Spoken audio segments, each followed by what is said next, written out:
Is the Angry Jelly the absolute best pet the Supercell has ever introduced, or is it just complete trash and totally sucks? Whenever they first introduced this pet, I wasn't sure, but now we know. While you're here, make sure you smash that subscribe button to follow more content just like this, but for now, let's get into it.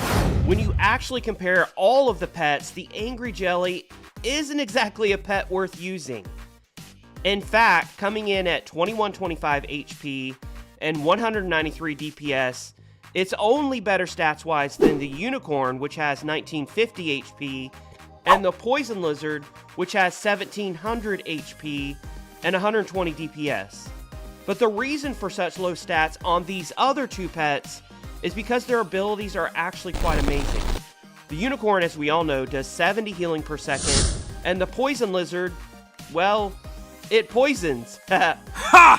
And while the Unicorn is used pretty much all the time, the Poison Lizard is definitely a more niche pet that I see mostly used with hybrid or similar attacks, as it's definitely a solid way of getting down heroes that are in the path of your miners and hauls. So the big question is, does the ability of the Angry Jelly outweigh the low health and kind of low damage that it actually offers?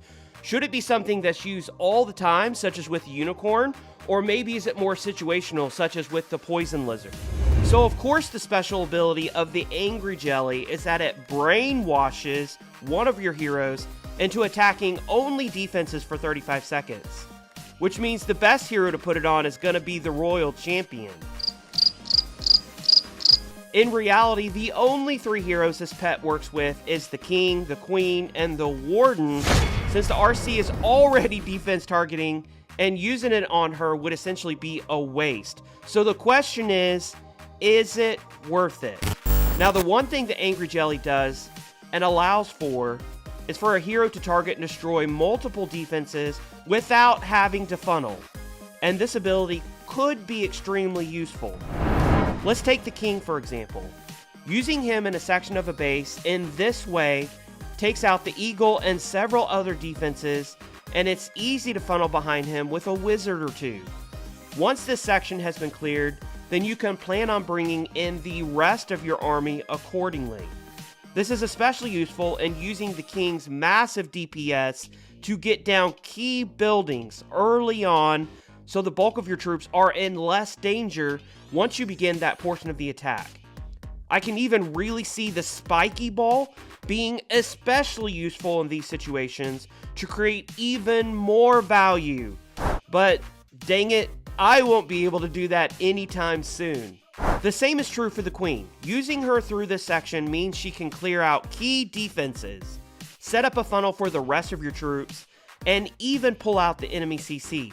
Once again, you'll have to remember to clean up trash buildings she passes so that she doesn't double back and go outside the base if that's not your intention. And this is also the pure definition of a Queen charge, as she's definitely not walking around the base and is charging directly into danger. Because of this, you have to be 100% in complete focus on her, since this will likely put her under a lot of damage very quickly.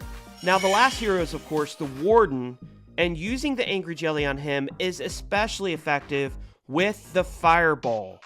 Attacking a base with a huge cluster of defenses, which I have been seeing more of in combat, to go against Root Riders, that makes this strat especially effective, and since the Angry Jelly is on him, he will go directly to the source of all of that massive damage and wipe them all out in one fell swoop. So is it worth it? If we use the Angry Jelly, then we are giving up some pretty massive stats for the pet itself and also the abilities that another pet might be able to offer. Take the Phoenix, for example. Sure, using the Angry Jelly on the King allows him to get to defenses faster, but using the Phoenix allows him to do that same damage for an extra 8 seconds, not including the 4200 HP and 250 DPS of the Phoenix itself once it's hatched.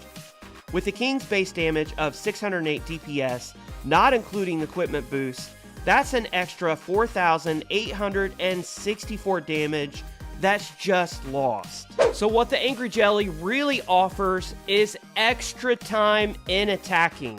By using the Angry Jelly on the Warden, for example, ensures that he goes to the defenses that you are targeting very quickly and very directly, when in reality, if you just let him go, he can speed along pretty quickly, especially if you use some funneling troops that help him move quickly along. Now, the ability of giving a player more time is not something to overlook if, say, you're using an attack that's typically slower in nature, such as Super Witches. The Warden can quickly get down the target, and then we can start the Super Witches in much earlier than we could without the Angry Jelly.